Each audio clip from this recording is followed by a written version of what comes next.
Hi, everybody. Welcome to Live Large Universe. I'm John Farian. I'm your host for tonight's show, and I have a doozy for you tonight. I want you to come in and let us know in the chat where you're watching from. So when you drop it in, it'll show us your name. It'll let us know where you're watching from. We love to know who's seeing the show and where it's getting shared out to. So appreciate you all doing that. But guys, we have Tyler Vance here tonight. He's got an amazing story of survival from a accident that happened in Cooke City, Montana this last year, and he'll be here to share his story in just a little bit. So come on in, everybody. Let's see who's rolling in and kicking butt, taking names. Let's see where you're watching from. Bum, bum, bum. Got you guys starting to live coming in. Let us know in the chat where you're watching from. Appreciate you being here. For sharing the show out, come on in, watch the show, share the show out, both on your personal page. You have sled pages that you follow, your club page. This is one that I think everybody's going to want to hear about. It's a great safety message tonight that we're going to be sharing, a survival story of an accident that happened. So, Mr. Rich Barnett up in Marysville, Washington, appreciate you watching. Thanks for chiming in the chat. We have the Mountain Lab chainsaw and the Mountain Lab folding saw. The pair of those saws together can be in your tunnel bag if you share the show out, and let's make it happen. So I've got a few more things I want to share with you, everybody. So let's go ahead and talk a little bit about these amazing shirts that we have for sale. You guys might remember that Live Large Universe, we have shirts. So these shirts, Live Life to the Fullest. This is the one I'm wearing tonight. These shirts, if you buy them, multiple things happen. You are then funding the Live Large University Scholarship Program at Erie, and we are educating motorized users, educators, as well as recreationalists across the country with the money and the profits from these shirts that you're buying. And if you get in to purchase one of these, you are also then entered to win a Level 1 Erie Scholarship, or a class from Brian Lundstedt at Tyler's Backcountry Awareness. And so you're going to love getting in a great shirt and also then getting in to win a great class as well. So we also have these special editions available only through the end of the year. Live Large, the Jeep Adventure, Embrace the Adventure. So you guys know, follow me. We do some Jeeping, we do some motorcycling, off-roading, also snowmobiling as well. And so we got some cool designs there, and we'll go from there. All right, guys, I'm going to bring Tyler on here. And Tyler, you can go ahead and come off mute in 3, 2, and 1. How are you doing, sir? Good, how about you? Very good, very good. So, Tyler, this is a pretty exciting episode for me personally because, this type of a story and this message that we're going to put out tonight is really the reason I started this podcast over 4.5 years ago. Really just to help share people's stories, get them out in front of people, and let people hear and understand what can happen when you're out in the backcountry, and what goes right, what goes wrong, and what can we take away from it to better ourselves from a training standpoint, be more prepared, to be more cautious, all those things. And I'm grateful for having seen a friend of mine actually saw your post, shared it out, and tagged me in it and says, man, this is something we need to, really understand, and, never ride alone and all those kind of things. And when I saw it, I read through it and I was like, holy smokes, quite the story. And I wanted to reach out to you, and you were gracious enough to join me here tonight. So I appreciate you jumping on. Yeah, thanks for having me. No problem. So, Tyler, why don't you tell everybody a little bit about yourself, right? And so, let us know where you're from, maybe how many years you've been riding, some of your main riding areas where you've been, but anything that you think is pertinent about letting people get to know you a little bit. So, I live in Livingston, Montana. I'm a concrete contractor. I would say Cooke City is probably what I ride the most. Just because I love the culture up there, and unlike everywhere else, it's only like a two mile trail ride to get to the backcountry. Everywhere else is like a 15-mile trail ride, and I just hate riding on whooped out trails. I don't blame you. I don't blame you. And so, here's what I'll tell everybody is that Cooke City, Montana was absolutely my personal first time ever mountain riding that I have ever done was in Cooke City, Montana, and you and I have a mutual friend, as I understand it, because where I stayed in Cooke City, Montana, is Antlers Lodge, and our good friends Bill and Kay Whittle, there in Antlers Lodge, have a very important part of this story tonight that we're going to share a little bit later on too. But how long have you known Bill and Kay, and how did you get to know them? Oh, I first started snowmobiling about, I don't know, this is 3, 4 years ago. And I started going up there, and I kind of got to know him back then, and been been going up there and seeing them and whatnot ever since. It's so small. If you go up there enough, you just start getting to know everybody. Absolutely, absolutely. Um, Yeah, it's not a very big town at all, and once you get into town, you start to you go to one or two restaurants, and you pretty much have met everybody in town at that point, right? yeah, basically, yeah. There's only like two restaurants.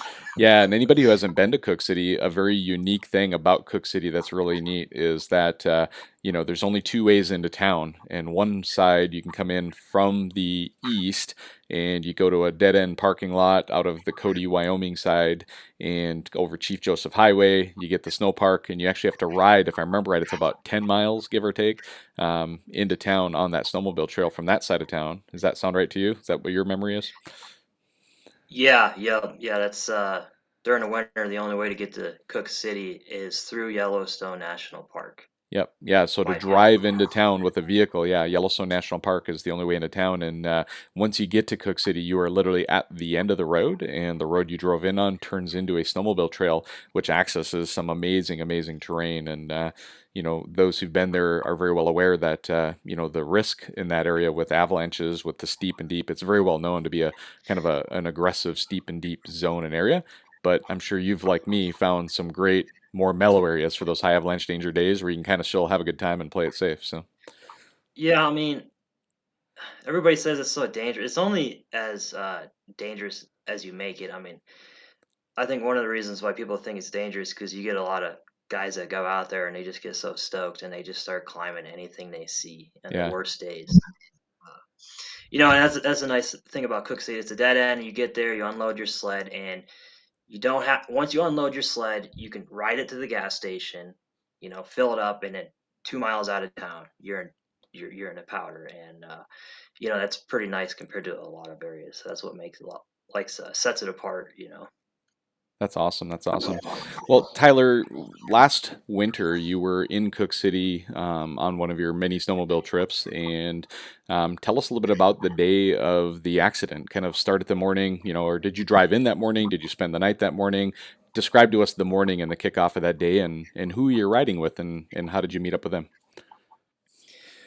We drove in that morning. It was actually a new group I was riding with, Okay. um, and they seem like decent guys, and they are. Um, and we just started off the day. We got some fresh snow, and we were ripping. We were in a pretty large group in the beginning. We went. One guy put a rock through his cooler, and they Ouch. had to separate, and they left. And we kept riding, and everything was going good for a while after that, and whatnot. Very good, very good. So, And so these guys you met up with, did you just meet them like online and then show up in town, or did you just show up in town and look for a group to ride with, or how did you get tied up with the new group? um, well, I was Instagram friends There you go. with a couple of them, and I just hit them up because I saw they snowmobile too, and just decided to, link up. I kind of Awesome. like doing that, finding random groups to ride with. I mean, I've gotten, well, not just random groups, but people that you think are decent at will. I mean, if they start acting up and they want to like leave you in the dust and not like pay attention or look out for the other riders, I won't ride with them again. But you Absolutely. know, Yeah, it's not uncommon though for us all to meet up with our friends on social media and get connected and go ride together. I mean, there's a lot of people in the chat here that I've met over social media, and I've had a chance to either meet them at places like Heydays or out in the snow somewhere too. So not uncommon at all. So talk us through mhm. the morning then of the day of the accident. Then, so did you took off, left town? Just walk us through the day and kind of lead us up to the moment that the accident happened before you. I know in the post that you had, you said that at one point in time the group was taking a break. and you rode up, and that's when the accident happened and you fell in the hole. But what about the morning up to that point? Did you get, was it, lunchtime? Was it morning still? Was it afternoon? Talk us through the morning part of that day and what you were doing. That was about morning. We dropped down Daisy Pass. You know, we're riding through there, and there was some cool little drainages, and I was ripping around. Everybody was having a good time. And we kind of like you can kind of follow. I don't know how to say. We kind of went around the backside where the burn area was. Kind of went through that drainage, and Okay. we're having a good time on there. And then went up that uh, burn area, and I didn't really want to go back there, but some people in the group wanted to go back there because there was like 8 of us in a group at the time. I was like, well, it's kind of rocky back there, and if there's 8 of us, it raises the probabilities that somebody's going to break their snowmobile. And we go back there, and somebody breaks their snowmobile, and a few of those guys, they tow each other out and go home or whatnot. And then we keep riding, ran into some people climbing some really like not good to be open hillsides, and you know saw that. And then we get up to the this, I don't know what the name of it is. We were kind of behind near, we were kind of near was it Goose Lake? I don't know, but there was this like chute you had to climb up. We could have went all the way around, and we did go up one at a time on it. I mean, I didn't really feel too comfortable, but it was the only way to get up, and maybe we shouldn't have done that. I mean, avalanche conditions were decent, but they weren't like, something could have slid that day. So we did that, took that risk. Everything was fine. And then we kept riding. Yeah, it took us on the backside of Lulu, and we kind of headed, what would that be? North, yeah, north. I don't know. Headed around there towards. God, it's funny. I've been riding there for like a few years, and I still don't know the names of the areas. I just like go.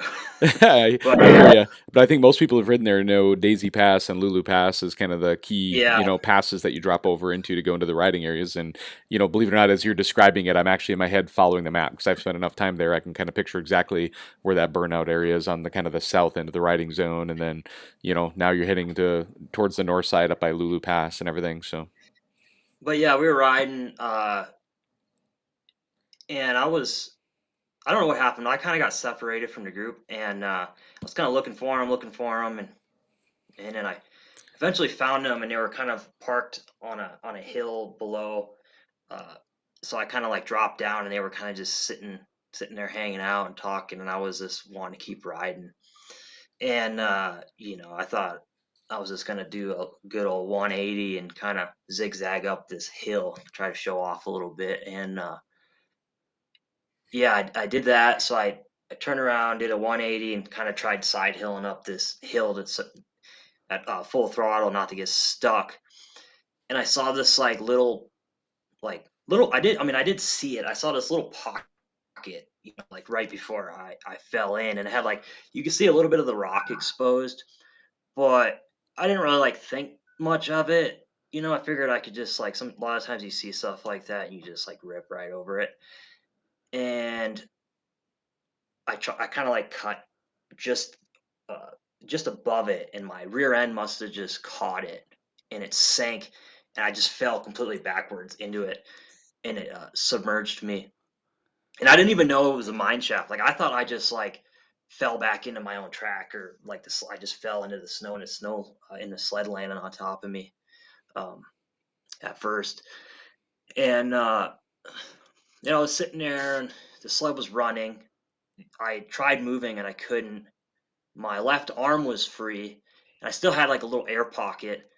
So my mouth wasn't like shoved with snow or anything, so yeah. that was good. How far do you feel like you dropped down? I mean, based on the pictures and the video I saw on social media, it looked like it was a deep pow day. Like, how much fresh was on top? Was it a 2 footer day, a 4 footer day? How much snow was on top? Yeah, there's probably like foot and a half, 2 feet of snow. Okay, so Yeah, it was a good day. Yeah, and from where you were riding on the surface up above to where you ended up with the sled on top of you, your elevation drop. Do you think it was like a 5 foot drop, a 10 foot drop? Like, what's your estimation? How far you fell down with the sled falling on top of you? Yeah, I think I probably fell like probably like 8 feet or so. I mean, it's hard to guess after they dug everything out. Yeah, I don't know. It looked different after they dug everything out, but the but sled you was could like see. vertical, straight up and down, right? Yeah, Yeah, you could see if you look at the photos of the mine, you could see where my track was up above it, and you could see kind of below. I think my head ultimately was like 4 feet under the snow, and so I was and it as kind you of like as you fell sucked down, me in like a then hot pocket. so as you fell in, the sled went down, and all the snow around you kind of came down on top of you. It sounds like is what I'm hearing. Well, I think it was part of that, but it was also like I think I like sank into it. Got it. I think I like like I fell backwards into the hole, and then I kind of like went like, and it kind of just sucked me down. It kind of just sucked me into it, Wow. with with the sled on top, and yeah, I'm sure good amount of snow did, but I think a lot of the snow was just from just already there, and I just fell into that hole just perfect, just right for me to get buried. Wow. So the sled's on top of you. What part of the sled's on you? Is it like the rear bumper, the handlebars, like, and the sled's still running, right? Yeah, so I was like basically upside down with the sled, like, and the track wasn't on me. It's basically like not like I was riding a sled, upside down, but it was like that's kind of how it was. It was on my chest, my tether was on my chest, like the handlebars were like, um, and the weight of it was on my body, so I couldn't do anything. And the sled was running, and it didn't shut off because the tether was on my chest and didn't come disconnected. But my left arm was luckily it was free. I sat there for a little bit thinking like, well, these guys, I knew they saw me, and I figured they were coming right away, and they were just going to get it off me and I'll be fine. Which I was. I ended up being fine. But they but I but then like the time started passing, and I was like, man, this is like not good. I'm like, it's like heavy, and it's like, I don't have any like hardly any air down here, and I can't move.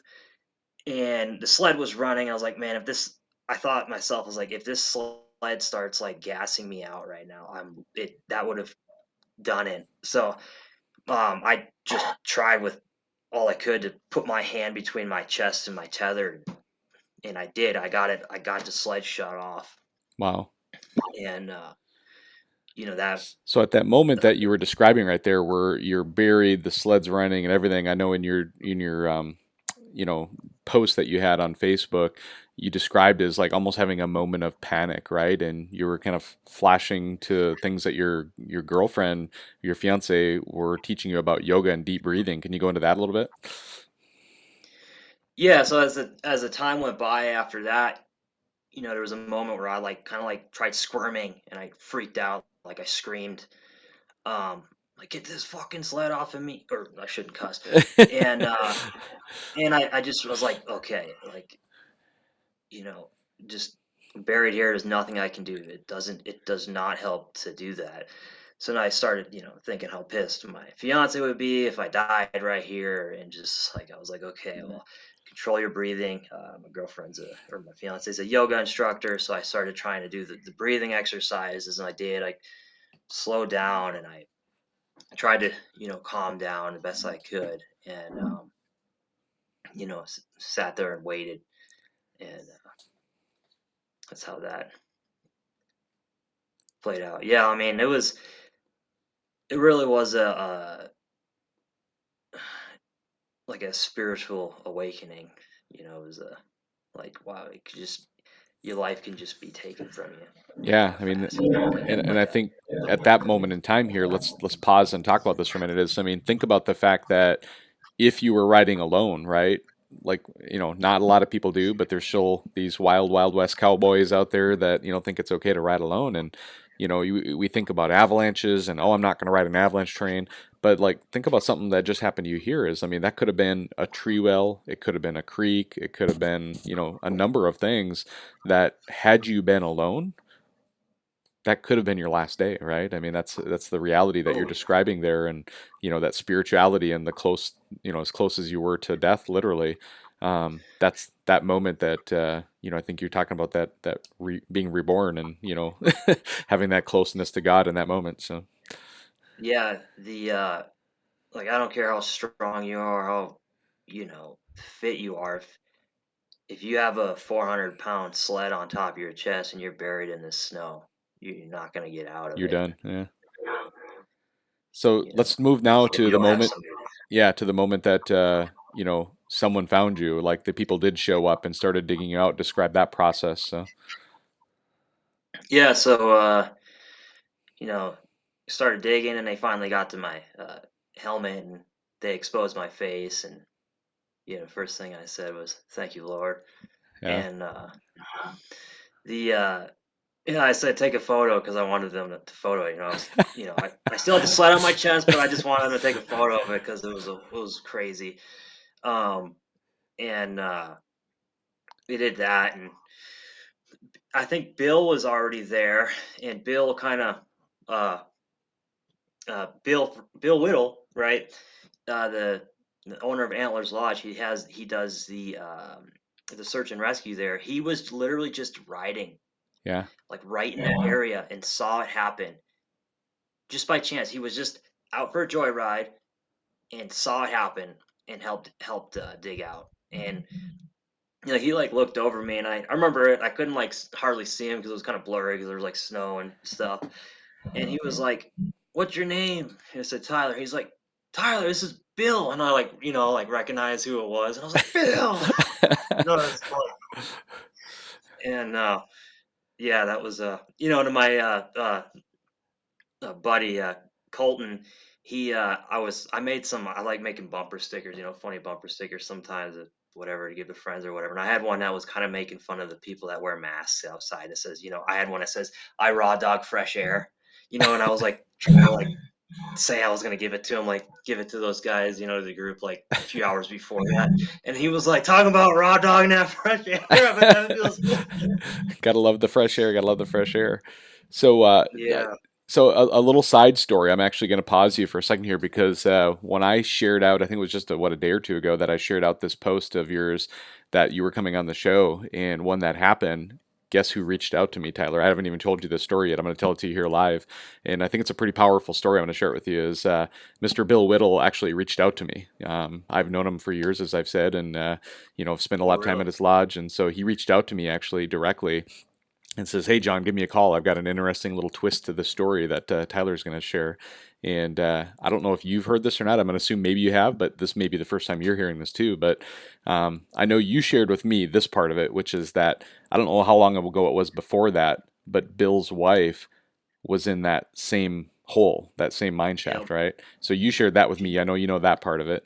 And so when Bill, called me, he goes like, "Yeah, I mean, it was crazy. Like the fact that I was just randomly in this area when I was there, and Tyler was in that mine shaft. The second I saw the helmets down there, all trying to rescue him, I knew exactly what had happened and who, not necessarily who was there, but he knew exactly what had happened. And so he quickly got down there and helped, rescue. And then he was reflecting on the fact that his own wife, Kay, had been in that same spot and, in a very difficult situation as well. And he shared that there was, I think, maybe one or two other people that were with him that day when Kay was there, and he shared with me, he goes like, "Yep, after the rescue was done, we went down there, we helped rescue him, and then we all went on with our day. And when I went back up to the top of the ridge and headed out, my phone dinged." Have you heard this story yet? I haven't heard the story. No, keep Okay, going. so his phone dinged, right? And he said he checked his phone and it looked, and it was a text message from the exact same guy who was with him the day that Kay had fallen in the hole. So a little eerie, right? Wow. So you talk about, this closeness to God and divine intervention and how things all come together. And this was his point and what he made to me. He goes like, "John, I don't know why I was in that area there. And I sure as heck can't tell you why my buddy who was with me when Kay went in the hole felt compelled to text me. I actually got back to the lodge and I called him and I says, I don't remember the guy's name. He told me, but I don't remember the guy's name. He goes, he called him. He goes like, man, like, why did you call me today? He goes, I don't know. I felt compelled to reach out to you and just check in and see how things were going with you today. He goes, and then he told him the story of what happened to you, and they all were kind of just shaking their heads, going like, wow, how serendipitous, right? And how what a coincidence and or not that they were there for you, and that the guy that was there the day that Kay was there reached out to him at the same moment that you were in the hole there, and Bill was helping rescue you again. Um, it sure feels like there was a higher power at hand in that whole situation, and thank God he was there to help get you through that. And the search and rescue, I think that you've made a point of in your post and again in the show here, is the work that Bill does for search and rescue and for that town and that community. There's nothing any of us can do to thank him enough for the work that he does there. And I know, your words as well in the post that you shared out, but if you want to elaborate on that again before you wrap up the rest of your story. So, Yeah, God works in mysterious ways, and I do think there was a reason for him keeping me on this earth. The thing that's wild about it is after that, I was, saved that day, and I survived. I do. Somebody else later that day ended up actually dying in an oh avalanche, wow. and Bill had to go that day and get those guys. Yeah, that's crazy. So, as far as getting you extracted and you wrapping up your day, is there anything else that happened the rest of that day that you feel is pertinent that we want to share, and kind of how you wrapped up your day? Got out and kind of sat there for a while, shook it off, dug out the sled, and I pulled it up out of the hole. And I was kind of thinking to myself, like, snowmobiling's an expensive hobby, and I need to get my priorities straight. And like I said, there was a reason why I thought God kept me on this earth. And I knew that while I was riding, after that happened, we kept riding. I was like, well, this might be my last day I ride for this season, because I have to get my priorities straight. I want to, secure a future for me and my fiance and a future family, and buy some land. And so I mean, and I came out on scath from that. And I mean, I rode my butt off the rest of that day. I mean, we ripped it, and went back, and like I wasn't scared to like ride after that, but I was just like I felt like I needed to set my priorities uh, straight. It was a really weird, it was a really it was like an epiphany. It was like a really weird feeling. No, But understood. that's yeah, I was gonna stay there another day and ride, but I just chose to go home that day and Yeah. start working. And that was your last ride of the season. I heard that from you on the call when we talked earlier this week. And what's your plans for this coming season? Then, do you think you're going to get back on the snow? And if so, what are you going to be thinking of differently this year than maybe you have in the past years? Um, no, I think I'm still gonna go out. I'm definitely not gonna go out as much as I used to, just because But I think I still want to get out because I like the people and the experience and that kind of thing. Maybe I'll just kind of try to be a little bit more conservative with my decisions. And those guys were a good group of guys that were able to dig me out right away. I mean, I've rode one thing I won't do is ride with um anymore, especially like I don't want to ride with like I don't know if you've ever been. I like riding with people that okay, yeah, we should all have a radio, but I like riding with people where you ride such in synchronicity that you just know where everybody is, and you really don't even need to use a radio because you're just like because you're riding as like a team instead of like the typical a lot of the groups that you ride with them and they'll just ride like you know 15 miles off. They won't even look behind them on the trail to make sure that somebody's still there. Like when I'm riding with people and I always try to look behind and make sure they're you keeping up, or if I'm going too fast I'll slow down or whatever and make sure that they come around. So but you get a lot of guys that'll just beam it down a trail, not even look behind them, or guys that ride just leaving the dust. And I've dealt with that before, And so definitely gonna be more conservative, how I ride and the decisions I make, and you know that kind of deal, because Yeah. it's something everybody should do. Yeah, I mean, you think about the situation and how it turned out for a positive for you was it was either the people that you were with or the people in the immediate area that were able to immediately jump to your rescue, make sure you were safe. Your quick thinking and some of the experience that you've had as a backcountry rider, and thinking about trying to pull the tether off, and just being conscious of the fact that the fumes from a running sled while you're pinned underneath it could gas you out. I mean, there's a chance that some people out there are just ignorant to what that could mean for them if they were in that situation. To maybe wouldn't Yeah, even think to kill the sled. So yeah, and like I've had the sled roll on top of me before to where I couldn't get it off. Like I had one time it rolled on top of me and the throttle was pinned, but I wasn't like buried. I just rolled into my own track, and I couldn't get my tether off because it was on my chest, and the sled was full pin, full throttle going. Um, and so what I started doing is I started putting the tether around my wrist. That way I can like wrap it around my hand and pull it. I think that's why like Caleb Kosturki and those guys put it, because I think they've had it. They understand that too. I'm definitely not a pro rider by any means. I'm really not that good. But and also I had a chest protector on, which I think probably helped keep the weight off of my chest so I could still breathe. yeah, There was also, I do think I was in, peak physical shape at that time. I was weightlifting and I was doing jujitsu at night. So my cardiovascular system was working really good when I was, riding. A lot of guys when they're riding, they're out of breath right away. And I don't think I was out of breath when that happened to me. And if I would have been out of breath sucking for oxygen, that would have it might have been a little harder. So that does play a factor in it, I think. And then those things, and then same, when you are in that situation and you're buried, and your friends see you, just like, if you can't move and you're buried, just try to preserve your energy, because you're not going to get anywhere if you're using all your might to try to move and you don't, because you're just going to use up your air pocket, yep. sooner. Nope, absolutely.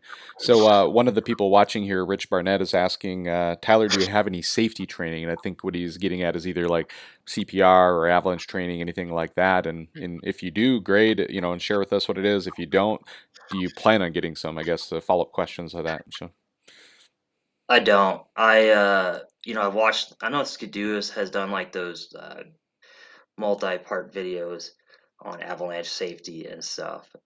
I've watched those and I've took my time to watch a lot of videos, but I've never actually like went to a formal class. hmm I like to think that I know how to, I can dig a snow pit and read that. And I try to be pretty cautious, but yeah, I've never had any formal safety training, which I probably should go do. Yeah. Well, and if you have any interest, also, at the beginning of the show, you heard me talking about the shirts I do and the scholarship we provided for you, as well as anybody else on here who's out there like yourself today, sharing their story with an idea of helping, save others and protect others, and then just drive awareness around backcountry safety. That's for sure what that scholarship is for. And so, feel free to follow up with me after the show. Happy to get you in to apply for that scholarship program. And I can tell you for certain that there is some training happening up in Sealy Lake, Montana this winter. And I've got some partners, Tyler's Backcountry Awareness, who's actually helping give away the level one ARI class that I give away each year. He's going to be doing classes up in Sealy Lake. And that's not terribly far away from you. I think just a few hours. So Nice. Yeah, I'll have to look into that. cool, cool. Yeah, just let me know how I can help. So, any final thoughts today, Tyler, as we wrap up the show? Anything you want to leave everybody with, or anything you want to say? Anybody you want to thank in this situation?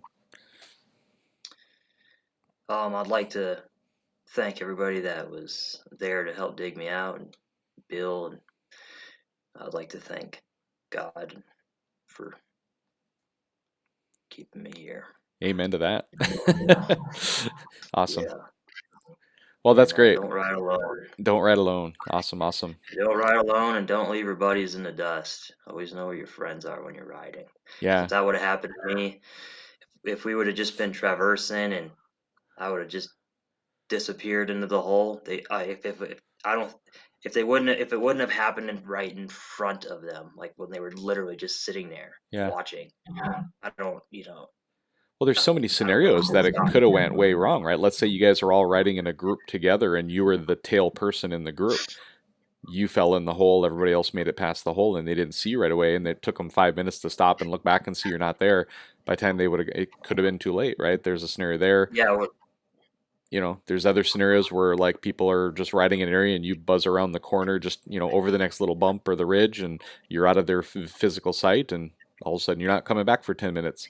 Guess what? Now they may not find you for another 20 minutes because they don't know where you went in, right? So there's so many different scenarios that could have went wrong for you that day, and I'm thankful that it didn't. I'm glad that it worked out to the best. But it's something that allows us all to think about how we ride, the dynamics in the groups we ride with, and what we do, and potentially how dangerous it can be. And so, just a friendly reminder to everybody: ride smart, ride safe. And as we do that, Tyler, I just want to say thank you for coming on the show tonight. I'm grateful for you having the courage to come on and share your story because I know it's not easy. So, yeah, thanks for having me. yeah, no problem. All right, everybody, you all know how I wrap up the show, and I already told Tyler here on the phone today too. Is let's wrap it up with a God bless everybody, which is highly appropriate tonight, and live large, which of course, remember, live life to the fullest, make the most of every day, and make a difference to others. Live large, everybody. Have a great night. Tyler, you can hang on and we'll wrap up after the show's done.